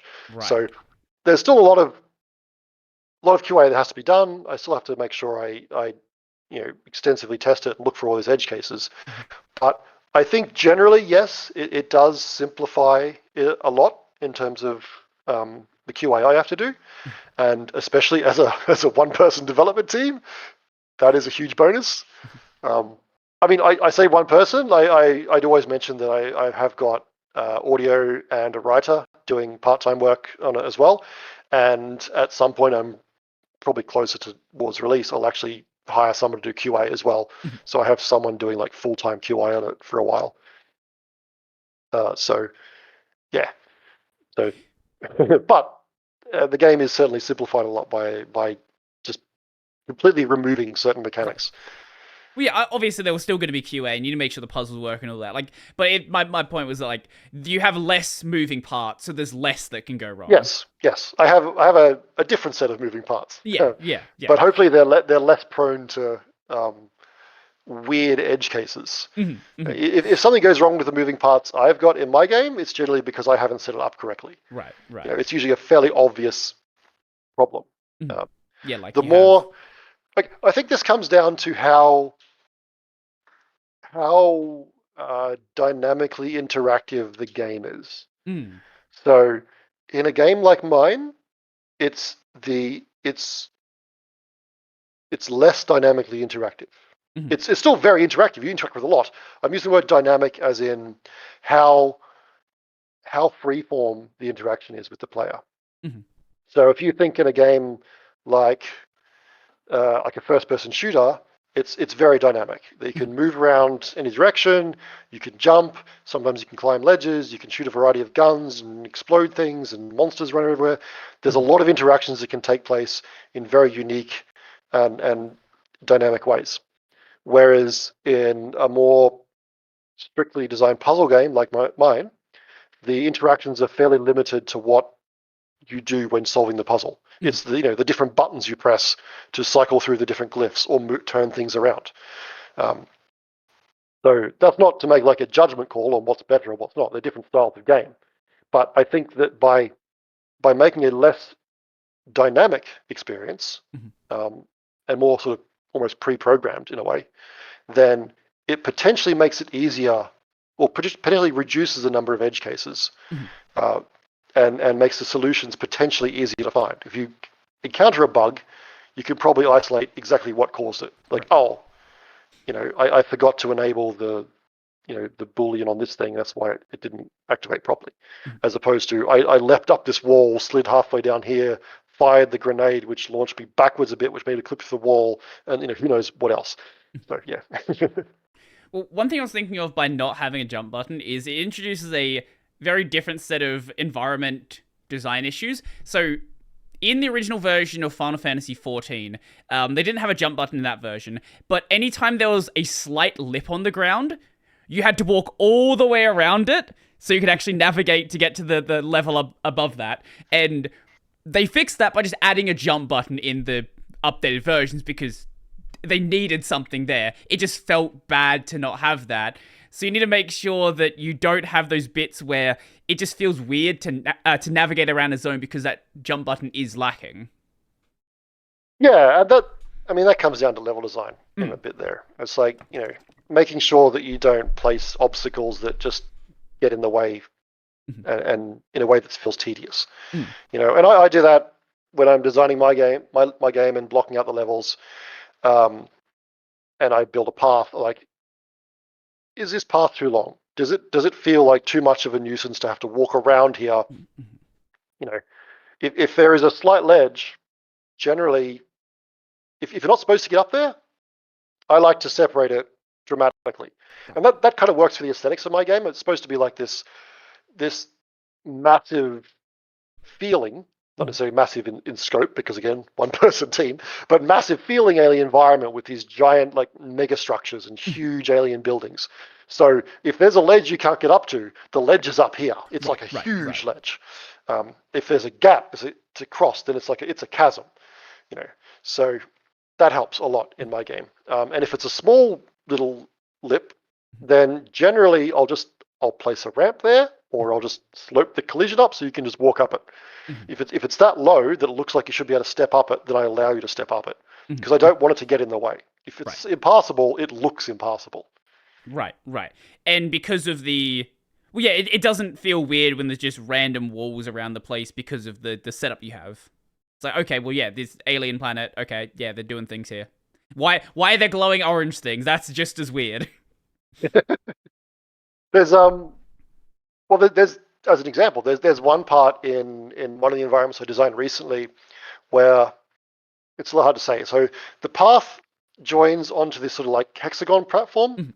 It comes up, it hooks a little bit to the left, to the right. I'm not sure what direction I'm on screen here, but hooks a little bit off to the right, and then into this corner of this hexagon platform, and then from the adjoining side of it, another path comes up that way and it goes out there. Which means if you walk straight ahead, you have to hook a little bit to the right and weave around this little gap. And what I found was, before I even playtested with other people, just playtesting with myself, I'd walk up and you'd want to cut the corner. But you'd constantly hit this little invisible wall, which is, it's only a very small little triangle that it gets bigger and bigger as you get further away, obviously. But if you start trying to cut the corner a little bit too close, you can't walk past because there's an invisible wall there. And what I ended up doing was just pushing the wall back and placing invisible ground collision in that gap, basically out in space to a point where it felt it wasn't too large, which allows you to basically cut the corner and walk over empty space. But now nobody, when I saw people play it, nobody hit that wall. And nobody, I think, walked far enough out that they noticed they were walking across open air. You know? So it's a real kind of like finessing the level design around it to make sure that being able to navigate the environment feels natural without things getting in your way unless they're supposed to. Right. So, that's a very specific example in that one little case, but yeah. No, but that's the sort of thing I have to do, and I did the same sort of thing in the demo you played as well. There's certain areas where I built custom collision around certain parts of the environment to make navigating it feel more natural and smooth than if I had just used the geometry collision that's already there. Yeah, I'm picturing in my head like what that would be, and I see where you're coming from with that. Well, from what I can tell, you clearly have like a lot of experience with game design. Like you've clearly like I know that there was a game that you have released previously, so it's clear that from I've not had a chance to look at that, but it's clear that you have like a lot of experience dealing with these problems. It's not like this is your first attempt thinking about these issues. So we didn't go over this earlier, but like, what is your background in game development? Like, what is your, like, I don't know, brief history here or full history, whatever, how much you want to talk about it? Sure. Okay. Well, I've been making games for about 20 years at this point. Right. Long time. I studied art and animation at university at one of Australia's first game development courses. I don't know if it was the first, but it was one of only 2 available at the time. Oh, wow. Now every university's got a game design course and game art course, game program, everything. At the time, there was like 2 places that offered game dev courses when I left high school, and only one of them was in Brisbane. So I did that, and even then, it wasn't really a game development course. It was in order to get accredited with the government, because no such thing existed at this point. They basically took a collection of different art and animation units and sort of like tried to fudge them around to make them game orientated so they could still give me a degree at the end of it, or a diploma and a degree. So it definitely wasn't the best. I learned a lot, like, don't get me wrong, but certainly the courses that are out there now, I'm sure, are much more specifically targeted and much better at teaching design and game development than the one I did back then.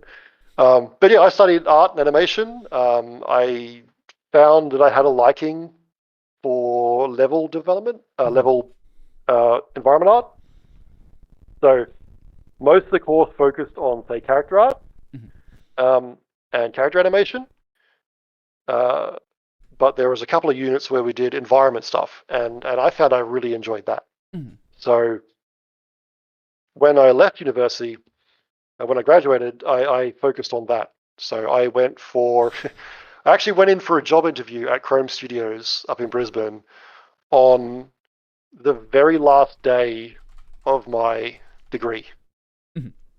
So I basically went in the morning, did the job interview, got offered the job, and then went into class to do my last class before end of degree. So that was kind of fun. Yeah, so I got hired at Chrome as an environment artist. I worked on a Spyro the Dragon, so it was a new beginning. It was the Spyro reboot. So okay, the very old viewers might remember, say, Spyro on the PlayStation 1. I made the Spyro, or worked on the Spyro reboot Oh, that that came one. out. Yeah, yeah, I do remember this one. Yeah, it came out on Xbox, GameCube, and I think it would have been PS2 at the time. Yes, Um, yes. so I was a junior artist. I got hired on that. I was on that for like the last 6 months of its development. So it was largely complete by the time I started on it. But I got to play. I got to build a little bit of that, which was fun. I then worked on a bunch of other games at Chrome, various different licensed titles. Usually, I didn't do any of the in-house IP titles. That was usually a different team did that. So, yeah, got a bit of work on a Star Wars game, which was fun. That was nice to have that on the resume. Then the global financial crisis hit back in the 2010s, where suddenly all the money dried up and the Australian games industry collapsed. Everybody lost their jobs. All the companies shut down. We were working on the Happy Feet 2, the video game at the time. So Happy Feet, directed by George Miller of Mad Max. Perhaps best known for Mad Max, but also made Happy Feet. And he was making Happy Feet 2, the movie, at the time, and we were making the video game for that. And that's when Chrome shut down at that point in time. But my understanding was, this is my understanding anyway, Warner Brothers was keen to see the game actually get completed to tie in with the movie. So thanks to the work of the producer on our team at the time, working with Warner Brothers, they managed to organize a new studio which became called KMM Games, Kenley Miller Mitchell. So that's Miller as in George Miller, the director, and I actually don't remember the other two, but it's their film studio. It's Kenley Miller Mitchell as their film studio. We became KMM Games, their game studio.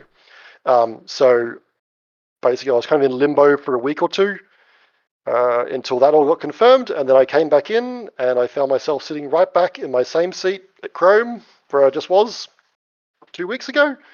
But now I'm working for KMM Games, not Chrome, working on the same game as I was at Chrome. So that was a they weird. did LA That was a weird Noire. time. Okay. LA Noire? No, that was That's what it's saying they might have here. got no. There was some like Did something on it? I don't know. Maybe. no, I forget how that worked out. No, they. I think there was some sort of ownership changed Okay. hands or something at some point. I'm not sure exactly what it was. Okay, this is confusing then. LA Noire was Team Bondi, Yeah. I think it was, and they got eventually bought by Rockstar. Rocksteady, no, yeah, Rockstar. Sorry. Yeah, you're right. I think Warner Brothers or KMM or someone was involved in it somehow, but no. We were the KMM studio, and yeah, we made Happy Feet. We were told, oh, we're totally going to keep you on. We're going to get another project for you. We're going to do more. I don't think anybody believed they were going to keep us on afterwards. And lo and behold, we shipped Happy Feet and they shut down the studio. At least from what I'm reading here, it says that some Team Bondi people were transferred over to KMM, a subsidiary of it or something. I don't know. I don't know. It not sounds sure confusing. What the legalities are. I thought the name Chrome Studios sounded familiar. I love the title. It has many Tiger games. I knew I recognized the name for some reason. Right. Oh, okay. Yeah. Cool. Yeah. So that's what they're most known for, obviously. Tiger games, which I don't know if it's still the case, but it was like the highest rated game on Steam when they did the re-release of it, which is hilarious and wonderful. Yeah, I never worked on any of the Tiger games, unfortunately. I started there, I think, just before or after Tai 3 launched. I think it was just before, so yeah. Yeah, and that was the last one they did until they did like the 2D one years later. Yeah. 2005 they released Tai 3. Yeah. Yeah, I started in 2004, I believe, so I would have been there. Okay, so it would have been like most of the way through production, but you're on a different team. Yeah, Chrome had quite a lot of people. There was like at its peak, it was like 400 people across the country because Chrome had multiple studios at one point. Jeez, but even in the building where we were situated in Fortitude Valley, it was like a 4-story building, and there was like a different team on every floor, right? So you had like the engine team that built Chrome's proprietary engine up on the top floor. The next floor down was the team I was on. Then you get the next level had, we often call them the Hellboy team because they worked on the Hellboy game and they went on and did others, but we always just call them the Hellboy team. And then you had a lower floor as well, which I don't remember who was down there.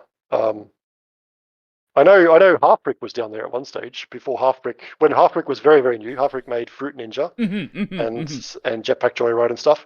Before they went on and found that kind of success, they were working on like the GBA versions of like Tasmanian Tiger and stuff. And before they had their own studio, they worked out of the basement of Chrome.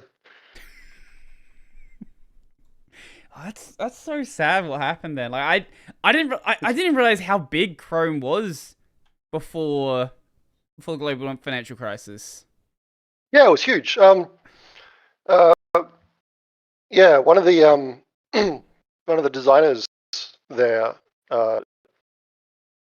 he would relate a story where he remembered when Chrome shut down and lost a lot of people. The same day that happened, I don't know what it was. It might have been like another company went out of business, not games related, something else entirely, where maybe like 100 people lost their job, and politicians were all over it at the time, but not a word about the 400 people that just, or even more than that in the Australian game industry, because Chrome was like the last one to shut down. Before that, you'd lost Pandemic, you'd lost freaking THQ, and a bunch of others as well had gone. I think Chrome was the last to shut down before Sega went a few years later, actually. It was Creative Assembly when it became Sega. Yeah, and he was, yeah, he'll basically say that, you know, he kind of, from that incident, he came to realize how little the Australian government cared about games, basically. And how little the industry meant to them, because when a company of 80 to 100 people shuts down, they can put on their the high vis vest and their hard hat and go to the site and be outraged about it and cry crocodile politician tears. But when 400 people working in games lose their jobs, not a peep. Right. So I think things have changed a bit since then. They care enough that we now have grants, which is great. That took a long time and a lot of hard work by people to make them happen, and I'm thankful for that. Partly because I'm the recipient of one of those grants, so can't complain.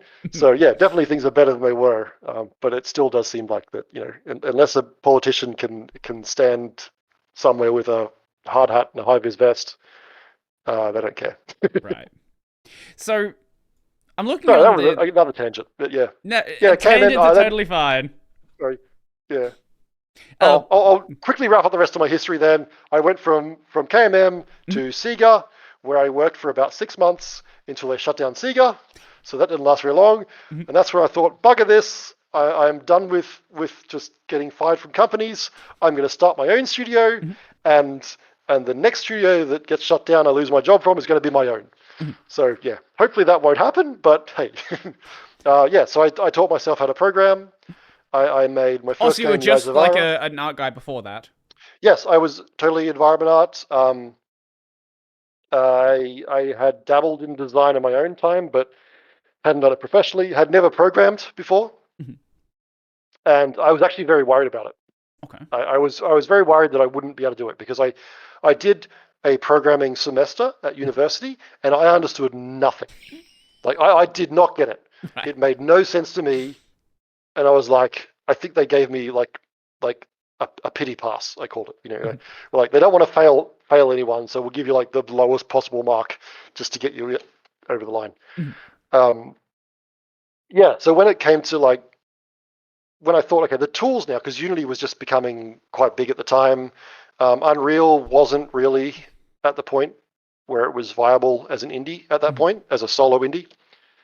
But it would soon become that a couple of years later. But at the time, Unity was really coming into its own.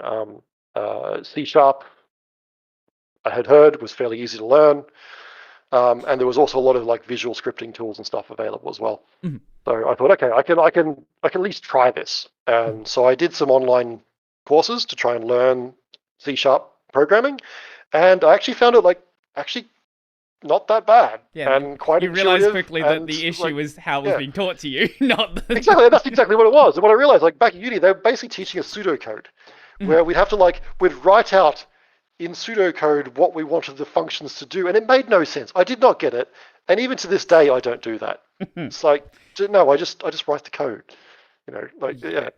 Anyway, so the course I did basically explained it by having you write code and explaining what an if statement was and what a loop was and how these Imagine. things function. And it's like, oh, okay, that makes sense. Cool. All right, I can do that. Yeah, But that's yeah, why I went to UniSA. They originally did a Python course as their first course and then migrated into Java and other things. Now they do an entire year of Python just to teach fundamentals because there's no point doing the pseudocode nonsense. Python is basically pseudocode, but it does things. Like it's an easy language. You don't need that much to understand. There's weird like the Python people are going to explain some like weird complex Python things, but like the basic stuff to teach you how programming works, if statements, loops, all of that stuff, very very simple. sure. And that's like, I tell other artists that want to get into games, like, oh, should I learn programming? Is it hard? Can I make a game myself if I don't know how to program? Like, yeah, you can, because like 99% of what you'll do is if statements and loops. Once you can do those, you can make a game. Yeah. And I know that professional programmers out there would probably roll their eyes at that and have a heart attack. But like, it's true. Like, so I built my first game. It's basically if statements and loops. That's it. That's it. Once you got that you're like 90% of the way there.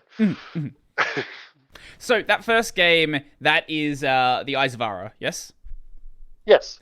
So that's it's almost like a simplified version of what I'm building now. So it was my first game. It was my first solo project. I tried deliberately to keep the scope really manageable. So we were talking about how there's no jump button and no falling off edges in the current game. In Eyes of Ara, there's not even any movement. Like you don't even walk around. Okay. It's purely point and click. So partly is because it was designed as a mobile game first. I ended up launching on PC first and then going to mobile just because it ended up being easier to develop in that direction. But originally, I was designing it as a mobile game, which I would potentially later port to PC. So it was entirely designed around touch-based controls. So you would drag the screen to look around, and you would tap on a door, and the camera would move and fade out and fade into the next room. You tap on a puzzle, the camera zooms into the puzzle, then you like drag things around, touch, tap, twist, turn. Very, very like tactile interaction. Again, yeah, basically designed to be played on a phone, right? But I ended up releasing it on PC first just because I was developing on PC anyway, and it was just easier to get it out on PC first and then downscale it to mobile rather than go the other direction.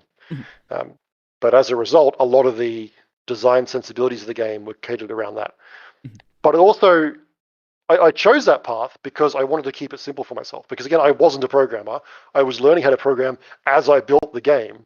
So I wanted to simplify it as much as possible and remove as much complexity as possible from the programming. So it's all very simple interactions in terms of code. It's like click the thing, animation plays. Drag the thing, opens a door, whatever. Right, I'm seeing the trailer here, and there's like a bit where there's like a paper with cutouts on it, and you like line it up with the numbers that are on the other thing behind it. And like there's another one in here. There's another like a line one where you have to like select the different lines that are visible. And clearly like it's very simple stuff here. There's a lot of like rotating an object. Yeah, much the same as like what you have in this game, but it's a different aesthetic here. I can see how a lot of what you learnt from that game has been applied to this one as well. Well, that's kind of where this game, where the new game comes in, right? So I built Eyes of Ara, and I learned a lot doing it. I learned how not to program for a start, because the programming, the code in Eyes of Ara is awful spaghetti code. It's just awful. It's atrocious. The new game is much, much cleaner. I'm very, very proud of the new game. And that's what you're going to think when you go to your next game. You're like, wow, what the hell was I doing on the last one? Oh, I'm sure. But I already know it's miles better than the last one. So, hopefully the next game will be miles better again. But yeah, so like in terms of the design, this new game, I basically wanted to take what I built the first time and expand upon that. So it was a puzzle game, but you couldn't move around. So okay, I want to make a game that focuses more on exploration and is more freeform, so you can actually walk around the environment. One thing I wanted to change from the first one is that there is a large number of puzzles in the game. Quite a large number of puzzles in the game. Almost every one of them is unique. And I think as a result of that, the quality overall tends to drop. Right. I think there's a few really good puzzles in there I'm quite happy with. But I also feel the quality suffered in a few areas as well, just because the sheer number of them, I couldn't give them enough attention. Or I needed a puzzle to fill up a part of the game and had to come up with something. Right. So I was like, okay, that's, people seem to love the game. It's still like on Metacritic, it's got the highest rating than any game I've ever worked on. So, could be proud of that. But, there were parts of it I wasn't happy with personally. So the new game, I was like, okay, I'm going to have fewer puzzles in the game, but I'm going to spend more time on them and make them better and more interesting puzzles. So that was kind of my two pillars going into it from the old game, was fewer but more interesting puzzles and more exploration built into the environment. Yeah. So it is very much just an evolution of what I was doing last time. So it's I guess technically the same genre of game. There's a kind of adventure puzzle, but blended with metroidvania elements in this case. But so it's a very different take on that genre. So I certainly wouldn't say they're similar in many ways, but there's definitely an evolution. Right.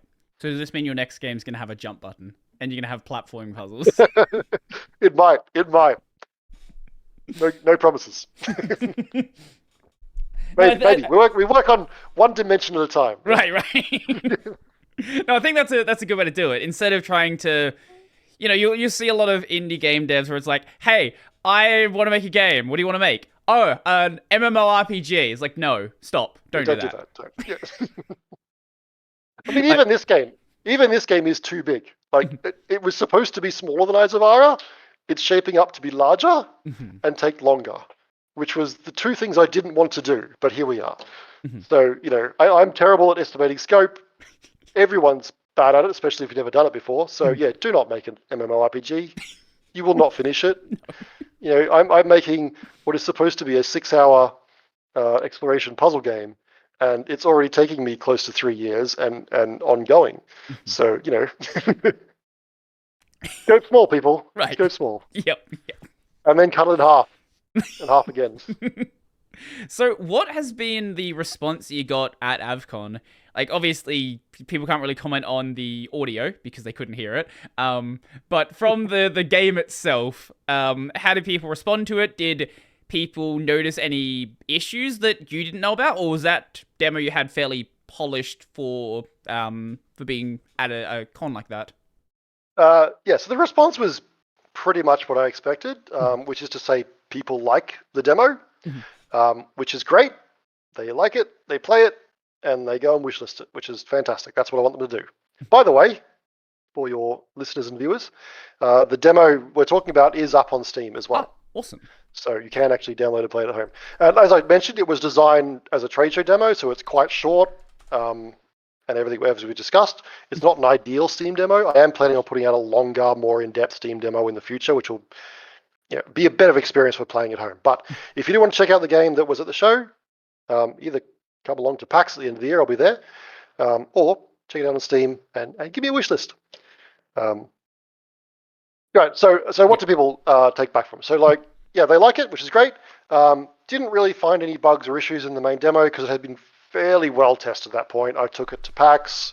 I took it to South by Southwest last year, PAX East in Boston this year, and other shows as well. So it's been well and truly road tested at this point. I'm not really learning new information from that demo. What I was very keen to do was bring along the 2 levels from the main game and have people play those, because I felt that AvCon being a smaller show, but still open to public, was an opportunity to do some good play testing. So like a bigger show like PAX, it's a kind of like a massive marketing opportunity. I just want people playing the demo, getting a taste of the game, and giving me a wish list. Right.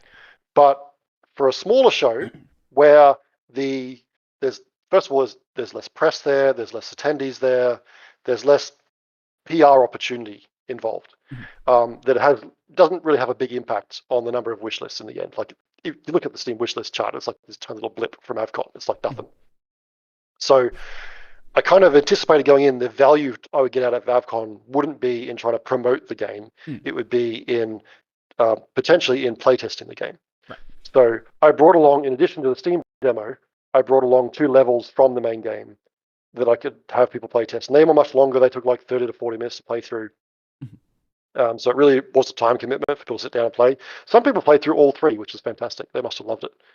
But yeah, I learned a lot more watching people play those 2 levels. Because they're the sort of ones that have only ever been play tested by other developers at this stage.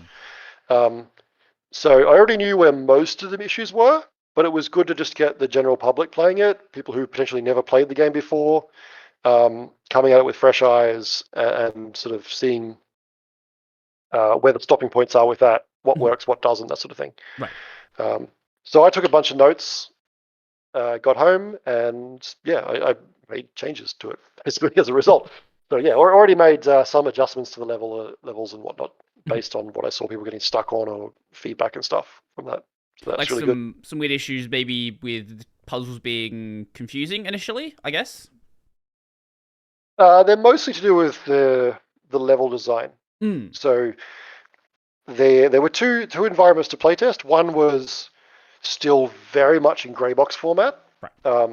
So actually, that screenshot you sent earlier with the trees and stuff, it's actually that level. So there's a couple of outdoor sections which have been dressed to a certain extent with props, with lights and the trees and whatnot. But then all the interiors are still in grey box form, which is basically they are literally just grey boxes. They're just like a blank wall with a grid pattern on it. And it's just me it's like doing a sketch in a notebook to before you do the real painting. You're just sketching out the rough idea. Yeah. And it's a similar sort of thing.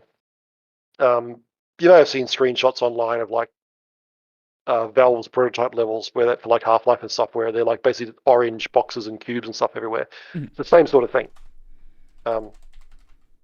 So that's the format that level was in. So that was it was testing a very early in development, very rough kind of level, and then being able to make it's at a stage where it's very easy to make changes at that point. It's like, that room doesn't work. I can completely redesign the layout of it. It's quick and easy to do because it's still very rough. So there was that one. I didn't have to make too many changes to that. That one had also been tested at the dev meetup quite a bit, so I didn't anticipate many changes for that one. But it did reinforce a couple of concerns and things I kind of knew, so that was good as well. The other one was underground caves area, and this one was a lot more final. All the rooms had not final art, but close to final art done for them. So there were fewer changes I would want to make at that stage as well. But nonetheless, had people run through it, and I did discover a few areas, mostly in the way the level was structured, that people were having trouble with or getting hooked up on. So I went back and made some tweaks to shift things around or add, going back to an earlier conversation about the yellow paint and highlighting parts with lights and stuff, doing stuff like that. I couldn't really justify redesigning large chunks of the level given all the art had been put in there. Right. But I could, I could shift a few rocks around, nudge a few rocks, add some lights to highlight a path better, that sort of stuff, and those sort of tweaks basically to make the experience a bit smoother and help people along if they're getting stuck where they shouldn't be getting stuck, and that sort of thing. So you already had a lot of chances to show off big parts of the game. So is not as much that a lot of the devs I've spoken to already, Avcon was the first time they showed off their game in front of a convention like this, so they had a lot more that they could take back from that, but you've already had a lot of these experiences already, so there's less that you were going to get out of that experience. It's more it's a chance to playtest it, so might as well playtest it, basically. Yeah, and I think that should be a developer's approach when they come to a show like Avcon, where it's a smaller show in scope. It's either going to be the first time you're showing your game, and you're going to learn a lot from it. Or I think then if it's not the first time, then I think it's a great opportunity to do playtesting of stuff. Because, as I mentioned earlier, a show like PAX, you get way more people, you get way more press attention. It has its own Steam event associated with it, which drives a lot of wish lists. It's very much a marketing opportunity. But before you take your game there, before you take your demo there, like PAX should not be the first time you show your demo. Right. Maybe it's the first big public event you do, but it shouldn't be the first time people other than your development team are playing it. Like even like PAX Australia last year was the first event that Memories Reach was playable at. But prior to that, for like the 6 months prior to that, I was taking the build along to the local dev meetup every month and having people play it. And so by the time it got to PAX, it was very well refined and polished. There were very few surprises discovered at PAX in terms of bugs and stuff. There was one very critical bug, which was annoying, which for some reason never showed up in any of the playtest sessions. But that aside, because it's extremely rare, it was an extremely rare bug, but when you've got hundreds of people playing it every day, suddenly it's occurring rather regularly. But yes, so an AvCon is a great opportunity to show your game for the first time. Hopefully you've had playtesters prior to this, because you shouldn't be going to any public show without having taken it to devs to play at least.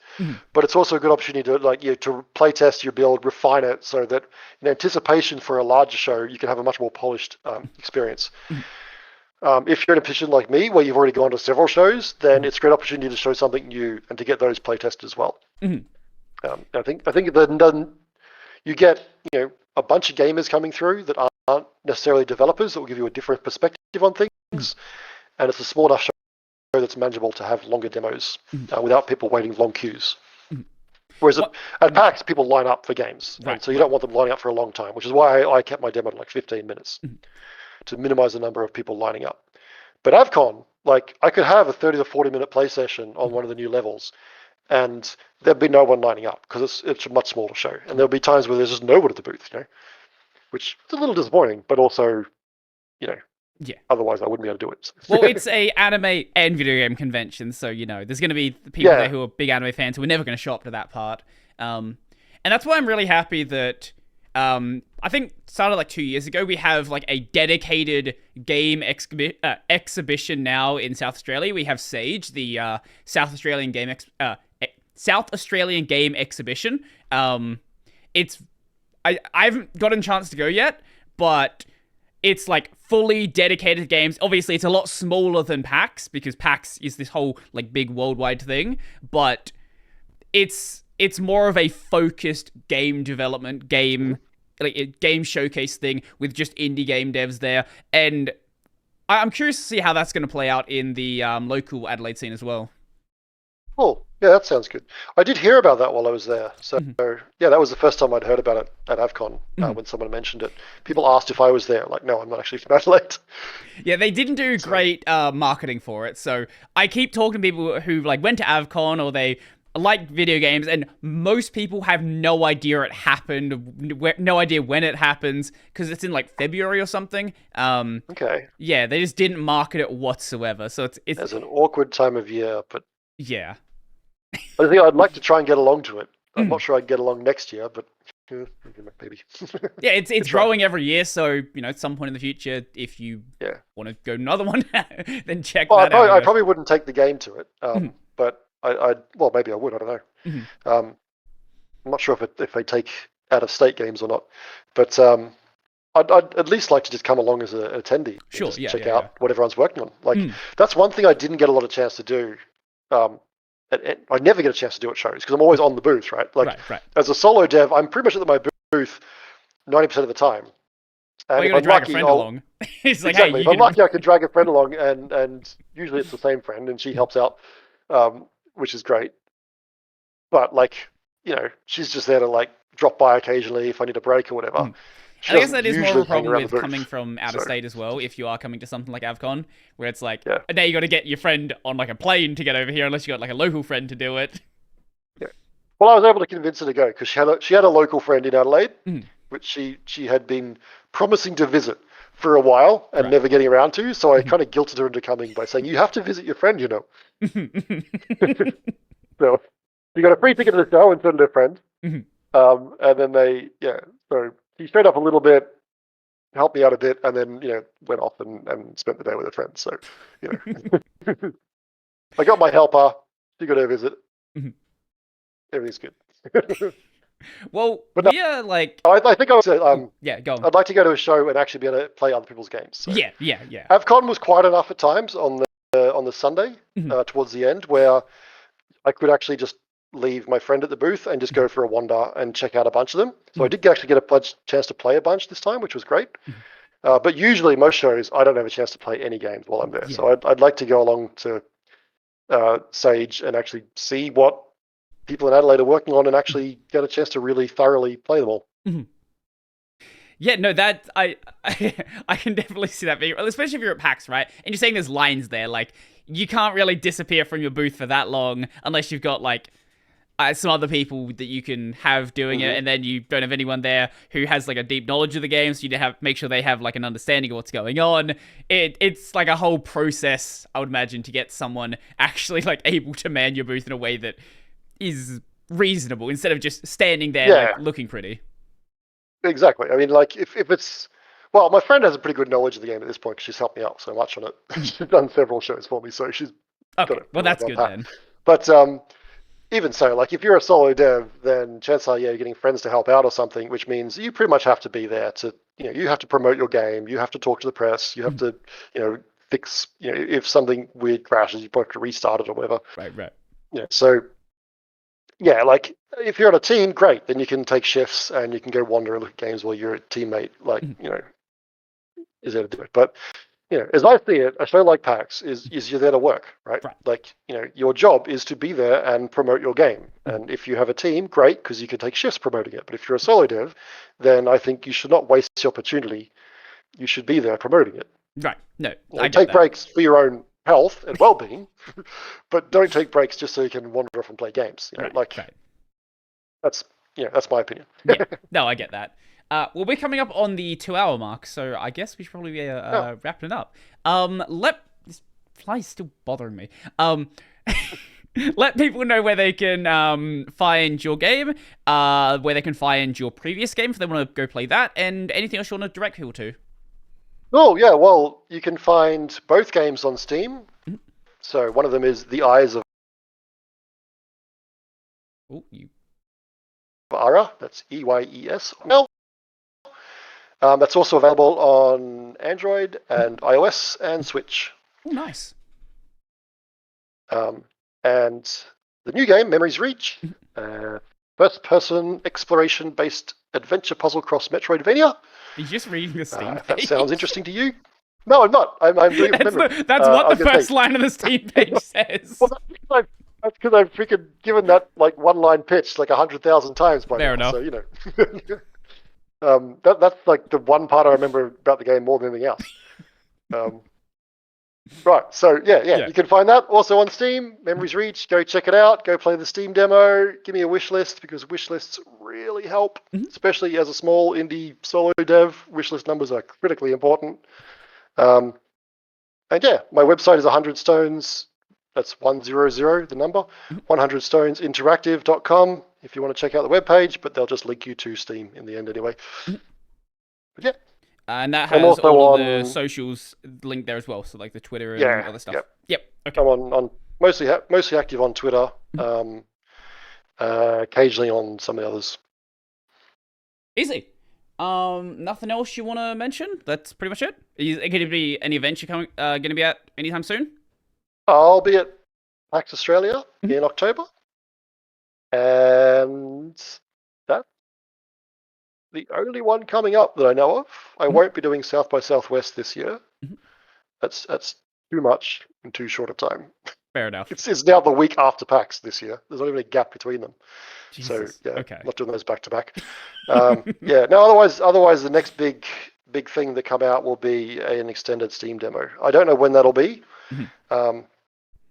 I do want to get something out for a future Steam Next Fest. Mhm. So that won't be the October one. Mhm. Maybe February. We'll see. Awesome. But I will do a Next Fest before I launch it, and there'll either be a demo out for that or before that. So yeah. Okay. Nothing else you want to mention? That's pretty much it. Yeah, it's been fun. Awesome. I'll do my outro and then we can sign off. So my main channel is Brody Robertson. I do Linux videos there 6-ish days a week. Check it out, see what's over there. I've got the gaming channel Brody on Games. I'm probably still playing through Devil May Cry 4.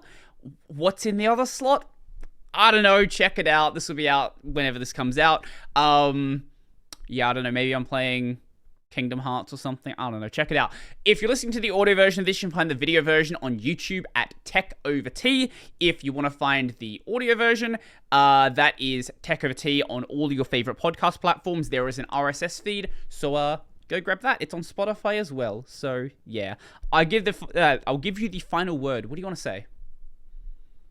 Oh, thanks for the opportunity to come on the show. It's been fun chatting about all random topics relating to game design. I enjoyed getting sidetracked onto things that weren't about my game for a change, which was nice. Being able to talk about game design philosophy and was great fun. Yeah, absolute pleasure. See you guys later.